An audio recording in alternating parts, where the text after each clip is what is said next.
Ang paboritong santo ni Doña Facunda sa Moving Maliari, isang santong binalatan ng buhay.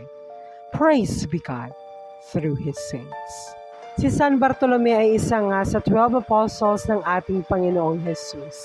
At sinasabi rin nga na ang kanyang totoong pangalan ay Nathaniel. Pinaniniwalaan rin na nakarating si San Bartolome sa India, kung saan sinasabing nag-iwan ito sa India ng kopya ng Gospel of Matthew.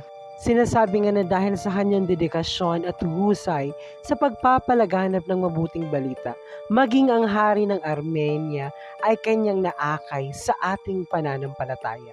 At dahil na rin dito, siya po ay binalatan ng buhay. Kung makikita nyo ang iconography ng imaheng ito, meron siyang hawak-hawak na parang maskara at tabak. Ito ay nagpapakita or sumisimbolo ng kanyang martyrdom, kung saan siya ay binalatan ng buhay at sa huli, pinugutan ng ulo. Si San Bartolome ay itinuturing na patron na mga gumagawa ng mga kutsilyo, itak, pati na rin yung mga may sakit sa balat, yung mga may skin disease, pati na rin yung mga propesyon na merong kaugnayan sa ating balat. Kung pinanood nyo nga yung Moving Maliari, sa pinakahuling part ng movie iyon, sinabi naman nila na walang kaugnayan doon sa patayan yung imahe ni San Bartolome.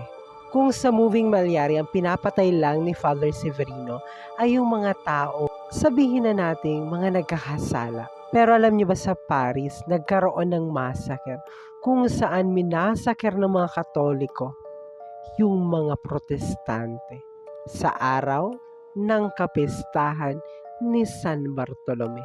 At tinawag nila itong St. Bartholomew's Day Massacre. Tinatantsyang 5 to 25,000 ng mga Protestante ang pinatay sa panahong iyon.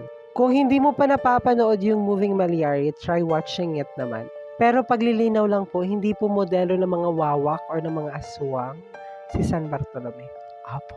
So this is your Hermano reminding you, choose to be happy and choose to be holy. Thank you.